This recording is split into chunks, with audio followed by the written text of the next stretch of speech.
The massive doors of the Galactic Council chamber slid open with a deep rumble that echoed through the vast space. Representatives from 12 different alien species moved through the entrance, their various forms creating a bizarre parade of shapes, colors, and sizes. Some walked on legs, others floated through the air, and a few rolled along the polished floor on mechanical wheels. Dr. Alex Turner adjusted his pale blue synthetic skin as he entered with the other delegates. To everyone around him, he appeared to be Dr. Alxon Tur, a respected member of the peaceful Zenthari species. His tall, thin frame and the soft glow that emanated from his modified skin made him blend perfectly among the real Zenthari delegates. The vocal modulator hidden in his throat changed his voice to match their melodic tones. Alex had spent 2 years perfecting this disguise. Every morning he applied the biosynthetic skin patches that covered his human features. Every day he practiced the graceful movements that the Zenthari were known for. Every conversation required careful attention to their speech patterns and cultural habits. One mistake could mean death not just for him, but potentially for his entire species. The chamber itself was a marvel of engineering that stretched upward for nearly a kilometer. Floating platforms held the various delegations, at different levels, each designed to accommodate the specific needs of different species. The reptilian Vaxians preferred the hot, humid platforms near the chamber's thermal vents. The gaseous Nefarians occupied containment fields that held their atmospheric requirements. The aquatic Delphians had tanks filled with their homeworld's pink-tinted waters. Alex took his position on the Zenthari platform, nodding politely to his supposed colleagues. Dr. Kethara, a genuine Zenthari medical researcher, smiled at him with what passed for warmth among her species. She had no idea that the being beside her was actually a human spy who had been gathering intelligence on galactic civilization for months. The chamber fell silent as a deep, resonant tone announced the beginning of the session. Commander Zethkari of the Vaxian Empire rose from his platform, his massive reptilian form casting shadows across the chamber floor. His scales glinted like polished armor, and his yellow eyes swept across the assembled delegates with predatory intensity. Fellow members of the Galactic Council, Zethkari began, his voice carrying easily through the chamber's acoustics. We face a crisis unlike any in our recorded history. A new species has emerged from the Outer Rim territories, and their actions threaten the very foundation of our civilized galaxy. Alex felt his heart rate increase, though he kept his expression carefully neutral. He knew what was coming, but hearing it spoken aloud in this formal setting made it feel more real and more dangerous. These creatures call themselves humans, the Vaxian commander continued. They originate from a small planet in an unremarkable system that our surveys had classified as uninhabited. Yet somehow these humans have developed faster than light travel and have begun spreading across our territory like a plague. Murmurs of agreement rippled through the various platforms. Alex noticed how the different species reacted to Zethkari's words. The insectoid klaxons clicked their mandibles in agitation. The energy-based Luminians flickered with what Alex had learned was their equivalent of anger. Even the normally calm Zenthari around him showed signs of concern. What makes these humans particularly dangerous, Zethkari said, is their complete disregard for established galactic law and custom. They do not recognize territorial boundaries. They do not respect trade agreements. They do not follow diplomatic protocols. They act as if the rules that have governed our galaxy for thousands of years simply do not apply to them. Alex knew that from the human perspective, things looked very different. Earth's explorers and colonists had encountered slavery, oppression, and systematic abuse of weaker species throughout the galaxy. When humans saw injustice, they acted to stop it, regardless of whose territory it was happening in. What the aliens saw as lawlessness, humans saw as moral duty. A new speaker rose from the klaxon platform. Queen Vex Hindi's compound eyes glittered as she addressed the assembly. The humans have destroyed 3 of our mining operations in the Kepler sector, she buzzed through her translator. They claimed we were using slave labor, but those workers were prisoners of war being given the opportunity to contribute to society. The humans freed them and destroyed millions of credits worth of equipment. More voices joined the chorus of complaints. The Nefarians reported that human ships had ignored their territorial warnings in the Veil Nebula, proceeding through sacred areas that had been off-limits for centuries. The Delphians were furious that human vessels had disrupted their ancient migration routes, claiming they were following freedom of navigation principles that no one recognized. Alex listened to each accusation with growing unease. Every story the aliens told painted humans as reckless troublemakers who refused to understand or respect galactic civilization. What worried him most was that many of the stories were true. Humans had freed slaves, disrupted illegal operations, and ignored territorial claims they considered unjust. The problem was that the aliens saw these actions as unprovoked aggression. The session continued for hours as representative after representative stood to share their grievances against humanity. The crystal-based siliconoids complained that humans had interfered with their attempts to strip mine uninhabited worlds. The mechanical synthetics reported that humans had refused to accept their authority in systems where they had established computational colonies. As the complaints mounted, Alex began to see a pattern. Humans weren't just being portrayed as lawless troublemakers. They were being painted as an existential threat to the established order that had kept the galaxy stable for millennia. The aliens weren't just angry at human actions. They were terrified of what humanity represented. Finally, Zethkari called for order and presented the resolution that Alex had been dreading. "The evidence is clear," the Vaxian commander announced. "These humans represent a chaos factor that cannot be controlled or contained through normal diplomatic means. They do not think like civilized species. They do not act according to predictable patterns. They are a cancer that will spread throughout the galaxy if we do not act decisively." The chamber fell silent as delegates considered the implications of his words. Alex felt sweat forming under his synthetic skin despite the climate controls on the Zenthari platform. "Therefore," Zethkari continued, "I propose that we authorize a joint military operation to eliminate the human threat before it can establish a permanent foothold in galactic space. We have the coordinates of their homeworld. We have intelligence about their defensive capabilities. We can end this problem quickly and permanently if we act together." The vote that followed was swift and unanimous. Every species, every delegation, every representative agreed that humanity must be destroyed. As the session ended and delegates began to disperse, Alex remained on the platform, processing what he had just witnessed. The entire galaxy wanted his species dead, and he was the only human who knew about it. Alex walked through the corridors of Harmony Prime Station with careful steps, his mind racing despite his calm exterior. The vote had been unanimous, but now came the real challenge. He needed to learn exactly what the aliens were planning without raising suspicion about his true identity. The medical wing of the station buzzed with activity as various species worked together on what they called the final solution to the human problem. Alex's cover as Dr. Alxen Tur gave him access to areas that most other delegates could never enter. The Zenthari were known throughout the galaxy for their advanced medical knowledge, and every species wanted their expertise in biological warfare. Dr. Scythmara, a lead researcher from the Silithian Collective, approached Alex near the main laboratory entrance. Her tentacled form moved with fluid grace as she extended what passed for a greeting among her people. "Dr. Tur, we need your input on the atmospheric delivery system for our new pathogen."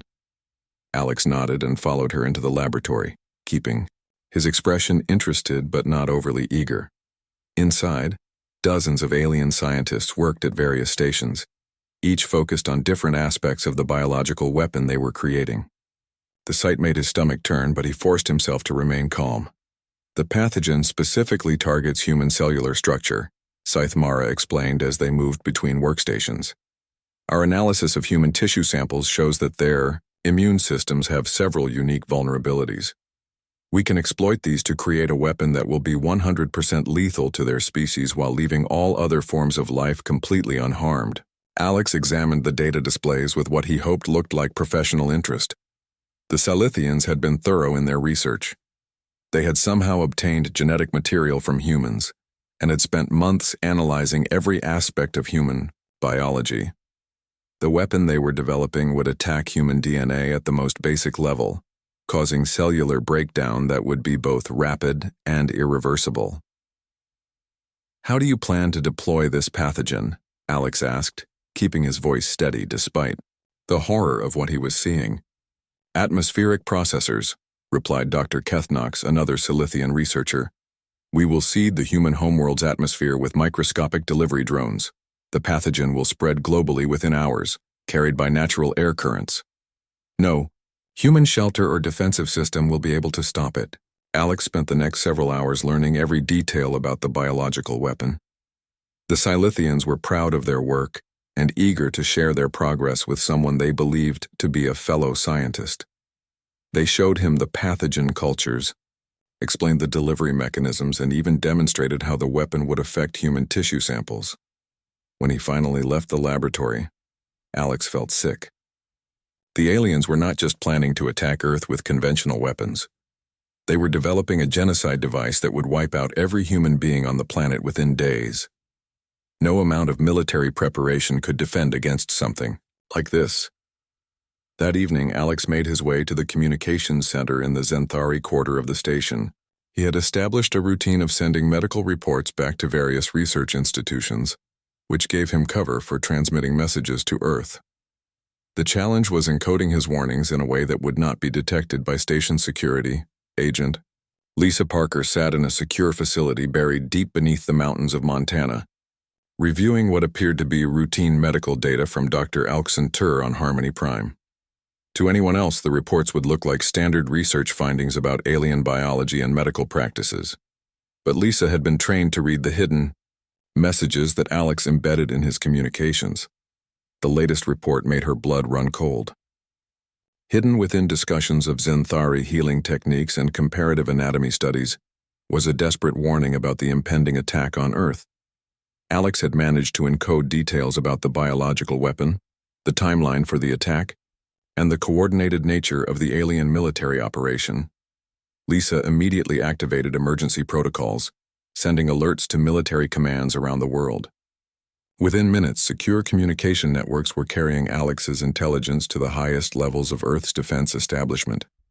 The information was fragmentary and encoded, but it painted a clear picture of the threat humanity was facing. Back on Harmony Prime, Alex continued his intelligence gathering. He attended strategy meetings where military commanders from different species coordinated their attack plans. The Vaxian Empire would contribute their massive dreadnought fleet, ships capable of cracking planets with their main weapons. The Otter, Klaxon Hive was preparing to launch millions of their swarm fighters, small but deadly vessels that could overwhelm any defense through sheer numbers. The energy-based Luminians offered something even more terrifying. Their reality-distorting weapons could destabilize a star, potentially destroying an entire solar system. They spoke casually about using these weapons as a backup plan if the biological attack somehow failed to eliminate all humans on Earth. Commander Zenthari presided over these planning sessions with cold efficiency. He had divided the operation into phases, each designed to ensure complete success. Phase 1 would involve the biological attack, delivered by stealth ships that would approach Earth undetected. Phase 2 would see the arrival of the main fleet, ready to eliminate any survivors who might have somehow escaped the pathogen. Phase 3 would involve the complete sterilization of Earth and any other worlds where humans might have established colonies. Alex learned that the aliens had been tracking human expansion for months. They knew about the small colonies on Mars and the research stations in the asteroid belt. They had identified human ships throughout nearby star systems. The attack would not just target Earth, but every human presence in the galaxy. The timeline was tight. The aliens planned to launch their operation within 6 months, giving them time to complete their preparations while preventing humans from establishing stronger defenses. Alex realized that Earth had very little time to prepare for what was coming. As days passed, Alex gathered more intelligence about the alien capabilities and intentions. He learned about their fleet compositions, their weapon systems, and their tactical doctrines. Every piece of information he collected was encoded into his medical reports and transmitted back to Earth. But Alex also began to notice something troubling. The aliens were not just preparing to attack humanity. They were also taking security measures to prevent any information from reaching Earth. Communication channels were being monitored more closely. Travel between systems was being restricted. The aliens were creating a complete information blackout to ensure that their attack would come as a total surprise. Alex realized that his position as Dr. Alxin Tur might be the only way for Earth to learn about the coming attack.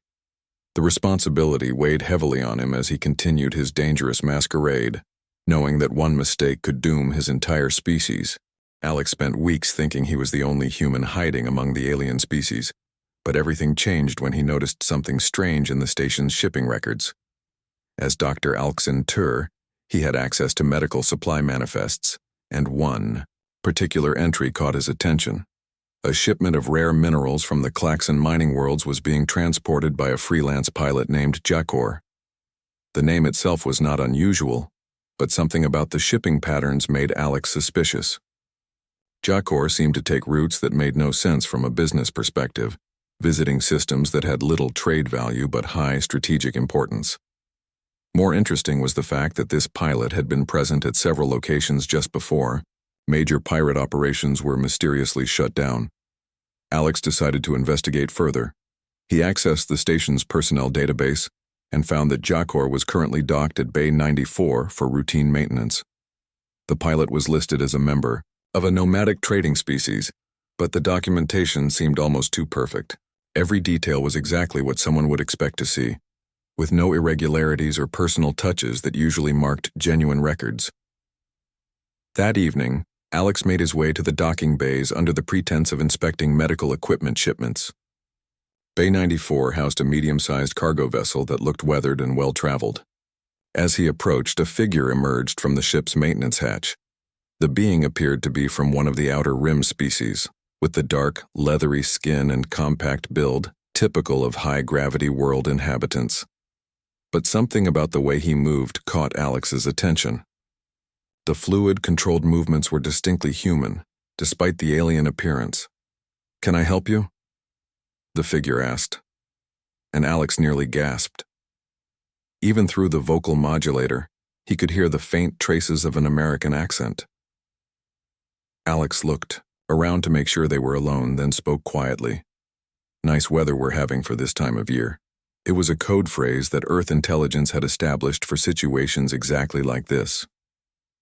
The figure froze for a moment, then responded, with the proper counterphrase, "Yeah, reminds me of home." Within minutes, they were inside the cargo ship's shielded communications bay, where Alex learned that his name was actually Jake Morrison, a former Navy pilot who had been operating undercover for 18 months.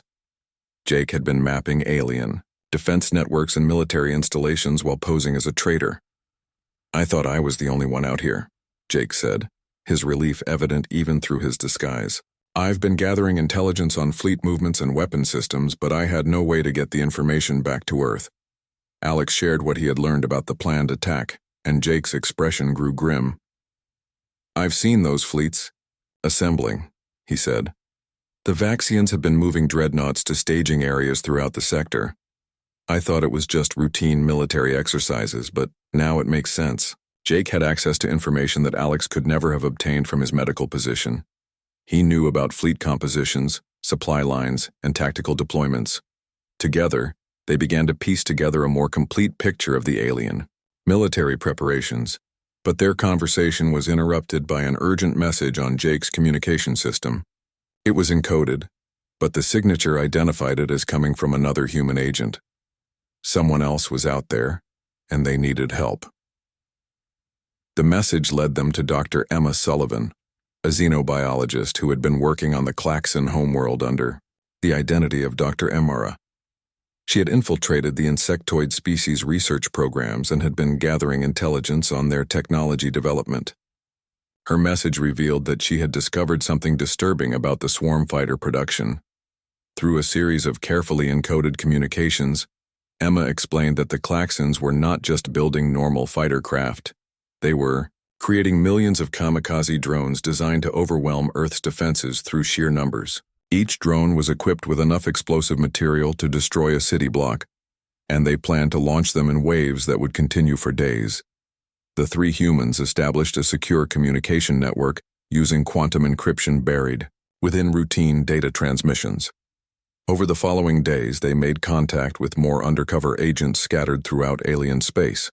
Ryan O'Connor had been serving as a security officer aboard a Nefarian research vessel, gathering intelligence on their military capabilities. He had learned that the gaseous aliens were developing weapons that could turn a planet's atmosphere into a toxic cloud, making the surface uninhabitable for centuries. Carol Hughes was working as a trade negotiator on the Luminian homeworld, where she had discovered that the energy beings were planning to use their reality warping technology to collapse Earth's sun. They saw it as a clean solution that would eliminate humans while leaving the solar system's other resources available for future exploitation. Danny Chen had infiltrated the Delphian military as a communications specialist, where he learned about their plan to use gravity weapons to shatter Earth's moon. The debris would rain down on the planet's surface, creating a global extinction event that would make the biological weapons unnecessary. As the human network expanded, they realized they had access to intelligence that spanned the entire alien military operation. Each agent had gathered pieces of the puzzle, and together they could see the full scope of the threat facing Earth. The aliens had planned their attack with terrifying precision. They would strike simultaneously from multiple directions, using different types of weapons to ensure that no human could possibly survive. The biological weapon was just the first phase of a campaign designed to erase humanity from existence. But the human agents also began to realize something else.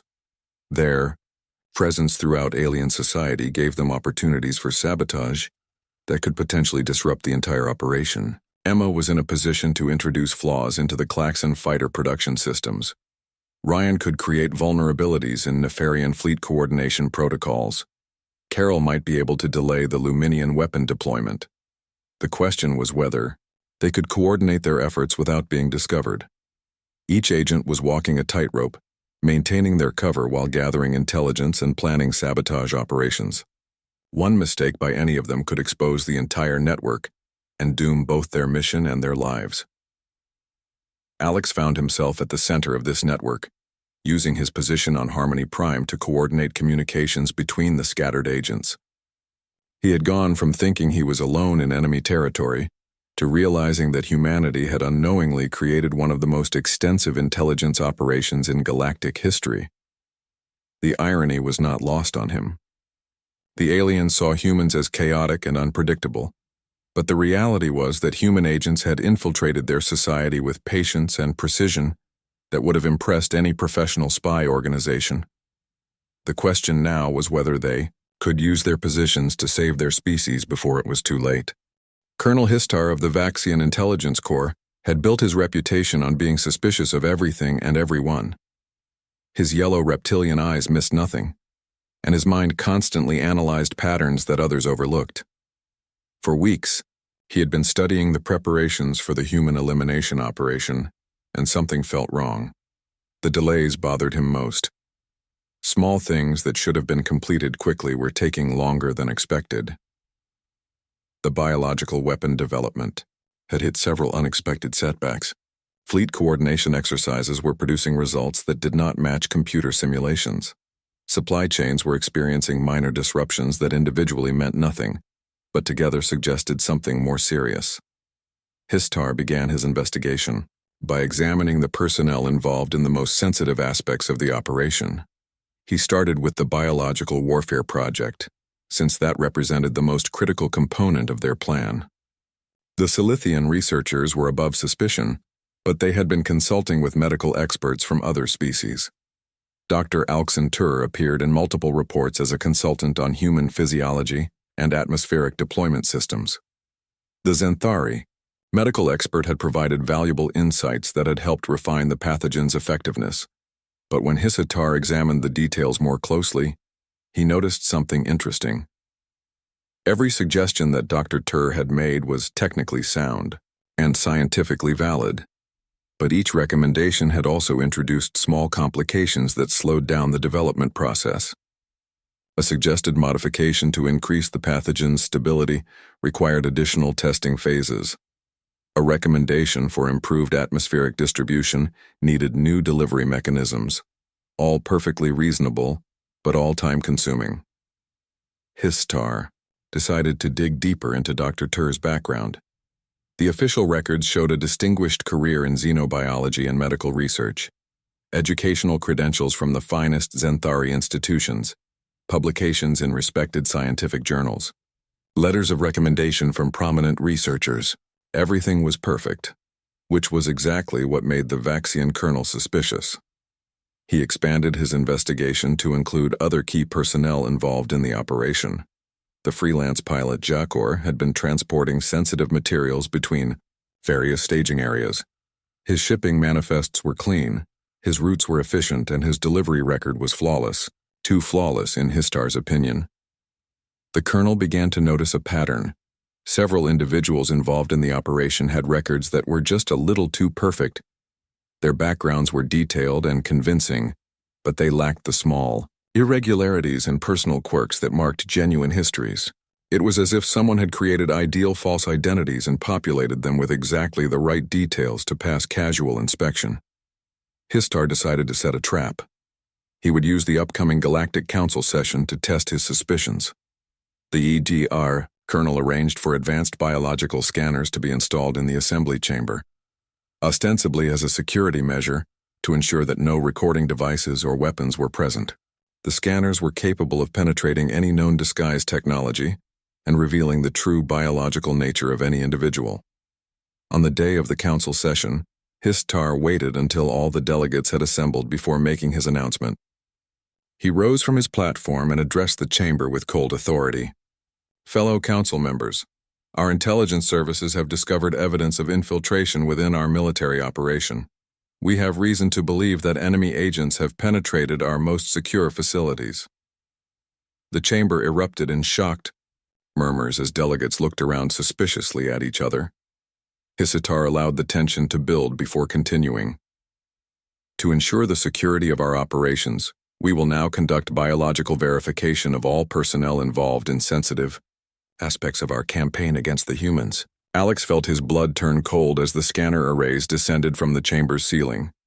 He had known this moment might come eventually, but he had hoped to complete his mission before being discovered. Now he faced a choice that could determine the fate of his entire species. The scanners began their work, moving systematically through the assembled delegates. Histar watched the readouts carefully, looking for any anomalies that might indicate deception. Most of the scans confirmed what was expected, showing the biological signatures of the various alien species represented in the chamber. But when the scanner focused on Dr. Alexen Tur, the readout was completely wrong. Instead of showing the characteristic energy patterns of a Zenthari, the display revealed something that made every alien in the chamber freeze in shock. The biological signature was unlike anything in their databases, but it matched the genetic samples they had obtained for their biological weapons research. Dr. Alexen Tur was human. Alex realized that running or hiding would only make things worse. Instead, he made a decision that surprised everyone in the chamber, including himself. He stood up slowly and began removing his disguise with deliberate, calm movements. The synthetic skin came away to reveal his true human features underneath. The chamber fell completely silent as Alex Turner stood before the assembled delegates in his natural form.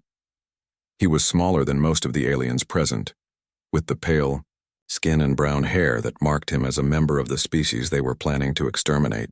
But instead of showing fear or attempting to escape, he looked around the chamber with steady confidence.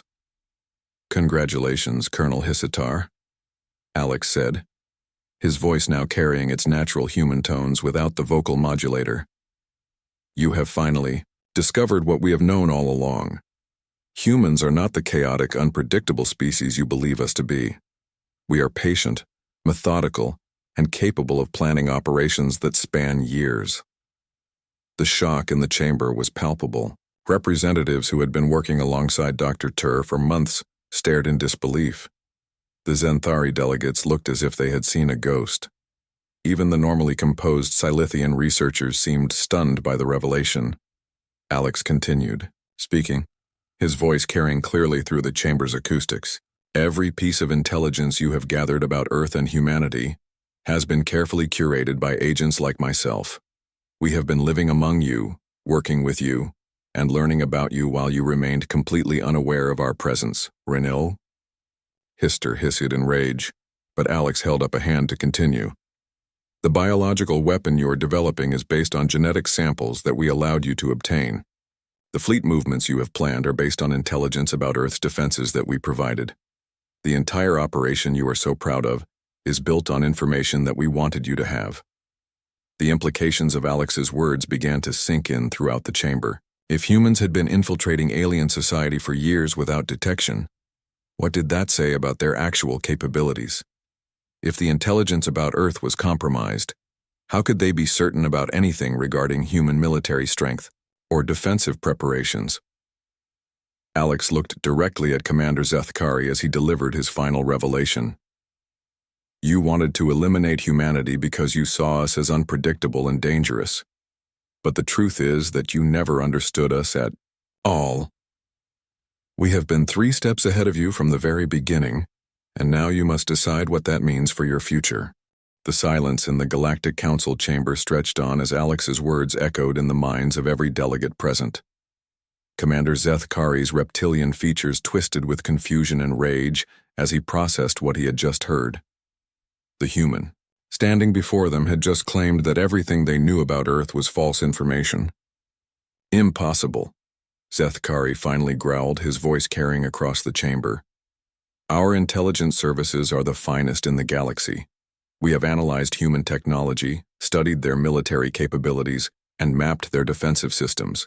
You cannot simply claim that all of our data is worthless. Alex smiled calmly as he looked up at the Vaxian commander. Your intelligence services are indeed impressive, Commander, but they have been studying exactly what we wanted them to study. Every human ship you have encountered was operating under strict protocols designed to give you specific impressions about our capabilities. The human reached into his jacket and pulled out a small communication device. Several alien security officers moved to stop him, but Alex held up his other hand peacefully. I am not reaching for a weapon. I am simply going to demonstrate how thoroughly we have infiltrated your operations. Alex activated the device, and suddenly voices began speaking throughout the chamber. These were not the voices of the delegates present, but rather communications from across the galaxy. The first voice belonged to Dr. Emma Sullivan, speaking from her position on the Klaxon homeworld. This is Agent Sullivan reporting from Klaxon Prime. I have successfully introduced microscopic flaws into the navigation systems of approximately 60% of the swarm fighters in production. The flaws will cause the fighters to veer off course during combat operations, making them ineffective against their intended targets. The Klaxon delegates clicked their mandibles in alarm as they realized that their most advanced military production had been compromised. But Alex was not finished. The next voice belonged to Ryan O'Connor, reporting from his position aboard the Nefarian research vessel. Agent O'Connor here. I have created backdoor access points in the fleet coordination protocols for the entire Nefarian battle group. These access points will allow us to disrupt their communications and targeting systems at will during any military engagement. The gaseous Nefarians began to flicker with what Alex recognized as extreme agitation. Their carefully planned fleet operations had been compromised by someone they had trusted as a security officer. The communications continued with reports from other human agents throughout the galaxy. Carol Hughes spoke from the Luminian homeworld about delays she had introduced into their reality-warping weapon systems. Danny Chen reported on false intelligence he had fed into Delphian military planning. Each report revealed another layer of human infiltration and sabotage that the aliens had never suspected. As the communications ended, Alex looked around the chamber at the shocked faces of the assembled delegates. We have been among you for years, learning your languages, understanding your cultures, and earning your trust. While you were planning to exterminate us, we were gathering intelligence and preparing countermeasures. Dr. Kethara, the Zenthari researcher who had worked closely with Alex, spoke in a voice filled with disbelief. But your medical knowledge was genuine. You helped us solve complex problems and contributed valuable research. Why would you do that if you were planning to betray us? Alex turned to face her with an expression of genuine sadness. Because we never wanted to be your enemies, Dr. Kethara. Everything I did to help your research was real. Every medical insight I provided was intended to benefit your people. We came to the galaxy hoping to find allies and friends, not to prepare for war. The humans' words seemed to have an impact on some of the delegates, but Commander Zethkari was not convinced. You expect us to believe that this elaborate deception was motivated by peaceful intentions. Your actions prove that humans are exactly as dangerous as we suspected. Our actions prove that we are capable of defending ourselves when threatened, Alex replied firmly. But they also prove something else that you seem to have missed. We could have assassinated key leaders, sabotaged your homeworlds, or launched preemptive strikes against your fleets. Instead, we chose to gather intelligence and prepare defensive measures. Alex gestured toward the communication device still active in his hand. Every agent you just heard from had opportunities to cause massive damage to your civilizations. Emma could have introduced fatal flaws into your military systems instead of minor navigation errors. Ryan could have used his security access to destroy critical infrastructure. Carol could have turned your own weapons against you. The implications of what Alex was saying began to sink in throughout the chamber. The humans had demonstrated capabilities that far exceeded what anyone had suspected, but they had used those capabilities with restraint. Instead of striking first, they had prepared to defend themselves while trying to minimize harm to their potential enemies. Queen Vex Hindi of the Klaxons was the first to speak up. If what you say is true, then our entire military operation is compromised. Our weapons may not work as intended. Our communications may be monitored, and our intelligence may be completely unreliable. That is correct, Alex confirmed. But, more importantly, you now know that humanity never sought this conflict. The actions that prompted your hostile response were motivated by our moral principles, not by aggressive expansion plans. When we encountered slavery in your territories, we freed the slaves. When we saw oppression, we intervened. When we witnessed injustice, we acted to stop it. Alex paused to let his words sink in before continuing. You saw these actions as chaos and lawlessness, but they were actually the result of careful moral deliberation. Humans believe that certain principles are more important than political boundaries or established customs. We cannot stand by and watch suffering when we have the power to prevent it. The chamber remained silent as the delegates struggled to process this new perspective on human behavior. What they had interpreted as random aggression was actually principled action based on moral convictions that they had never tried to understand. Dr. Scythmara of the Silithian Collective finally spoke up. If your moral principles are so important to you, what do you propose we do now? Our biological weapon is nearly complete, our fleets are assembled, and our operation is ready to launch.